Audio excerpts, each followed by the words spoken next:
Bonjour et bienvenue, ici Loïc de sesoignerautrement.net. Je suis ravi aujourd'hui de vous présenter Stéphanie Rudy que j'ai rencontrée lors d'un événement.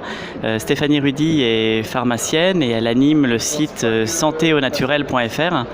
Alors avant de commencer, j'aimerais savoir Stéphanie, qu'est-ce qui t'a amené à créer ton blog dans un premier temps et puis à t'intéresser en particulier aux élixirs floraux, ce dont tu voulais nous parler aujourd'hui. Alors, merci. Donc moi, effectivement, je suis pharmacienne et je remarque que la prise en charge des patients est de plus en plus rapide. On n'a pas le temps de leur expliquer de nombreux conseils qu'on pourrait leur donner.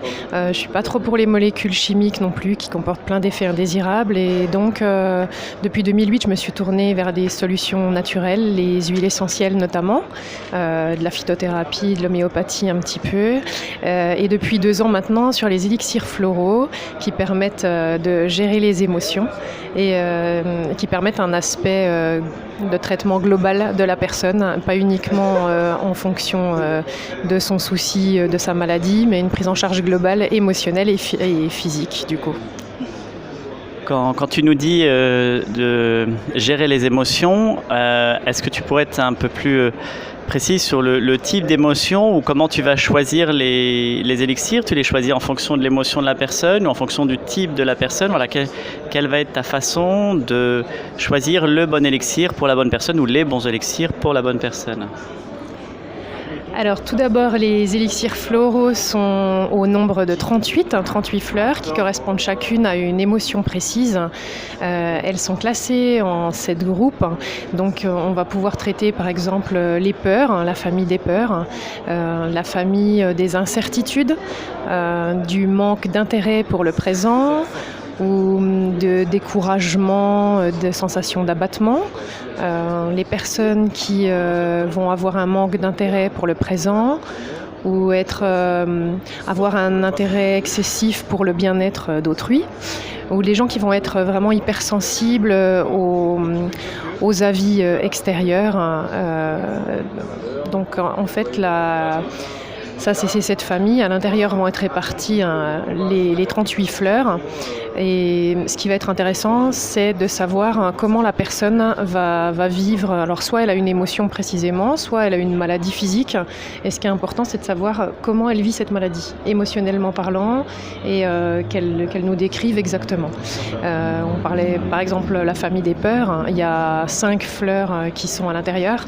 On pourrait même en rajouter d'autres. Voilà, selon le type de peur qu'elle ressent, on va pouvoir choisir telle ou telle fleur et lui réaliser un mélange entièrement sur mesure, parce qu'avec ces 38 fleurs, on peut réaliser 2,5 millions de combinaisons possibles, ce qui permet vraiment un traitement individualisé et vraiment correspondant à la personne qui est en face de nous dans son individualité.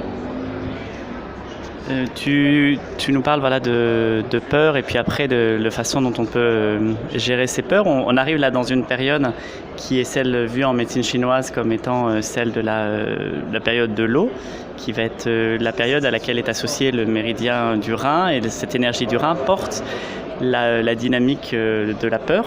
C'est l'émotion en fait principalement gérée par ce méridien. Est-ce que tu aurais un conseil qui peut être donné aux personnes qui vont rentrer en fait dans cette période de l'eau où on va avoir les journées qui vont diminuer et le soleil qui va disparaître petit à petit et qui ont des difficultés à vivre cette période en fait où on rentre dans le noir en fait, où on rentre dans le noir à la fois à l'extérieur et aussi à l'intérieur de nous, puisque c'est vraiment la période majeure de l'introspection. On va vraiment aller chercher au fond de nous. Est-ce qu'il y a une fleur qui peut correspondre à ce type de dynamique-là? Alors oui, effectivement, il y a une fleur qui va correspondre à cette dynamique-là. Elle ne sera pas classée dans le groupe des peurs, mais plutôt dans le groupe du découragement et de l'abattement. D'accord. Donc je vois voilà, ce que tu veux aborder. Effectivement, au mois d'octobre, les jours vont décliner, il va faire un peu plus nuit. Il y a des gens qui ont tendance à être sensibles, qui se connaissent sensibles à ce niveau-là, tous les ans, qui auront une sorte de dépression réactionnelle au manque de lumière, ou quelquefois sans savoir même pourquoi ça ne va pas bien bien, mais elles se sentent vraiment pas bien et déprimées. Donc la fleur qui correspondra à cet état, ce sera moustarde. Donc c'est la moutarde. Moutarde, ouais. Voilà. Donc elles peuvent prendre l'élixir floral suivant. Donc en général, ça va être quand même... Si elles le prennent vraiment tout au début, elles peuvent prendre 2 gouttes dans un petit peu d'eau. Elles prennent ça au moins 4 fois par jour. Ce qui est important, c'est vraiment la fréquence de prise sur la journée. Il faut au moins prendre ça 4 fois par jour. Si elles y sont sensibles vraiment de manière récurrente tous les ans et que ça se prolonge sur quelques mois, là, en termes d'économie, ce sera plus intéressant de fabriquer un petit flacon. Donc auquel cas, il faut se fournir un flacon en verre ambré pour que les fleurs de bac soient à l'abri de la lumière, les conserver également à l'abri de la chaleur. Et on va mettre 2 gouttes donc de la moutarde à l'intérieur et on va compléter avec de l'eau de source. Donc c'est très important de ne pas utiliser l'eau du robinet, d'utiliser de l'eau de source. Et là, on prendra 4 gouttes de ce mélange. C'est un petit flacon avec une pipette, vous demandez ça à la pharmacie. Et on peut prendre directement en bouche les 4 gouttes. Et on fait ça au moins 4 fois par jour. Plus si nécessaire, si on se sent un peu plus déprimé que... Waouh, là, il y a plein d'infos là dans ce que tu donnes, à la fois sur la façon dont on peut en fait finalement bien prendre ces élixirs floraux, donc 4 fois par jour, et c'est la régularité qui va compter, si je résume. Donc la moustarde qui va être un peu l'élixir floral qui peut correspondre à cette période-là, enfin les difficultés qu'on peut retrouver dans cette période-là, et enfin cette petite astuce que je trouve assez géniale de rajouter dans de l'eau de source en fait 2 gouttes. Voilà. Donc on voit tu pourrais en parler pendant des heures. Donc bon, on va pas rester pendant des heures, même si j'aurais envie de continuer. Ce que je vous propose, c'est de retrouver Stéphanie sur son blog Santé au naturel. Je crois que tu as un cadeau pour les auditeurs, enfin pour les personnes qui nous regardent. Oui, alors j'ai également une page Facebook, Stéphanie Santé au naturel, et puis une chaîne YouTube. Santé au naturel, et également un podcast sur SoundCloud, pareil, Santé au naturel. Donc selon les désirs des gens, vous pouvez me retrouver là-dessus. Effectivement, j'ai un petit cadeau pour vous. J'ai un livre numérique à vous offrir d'une 15aine de pages sur le Rescue.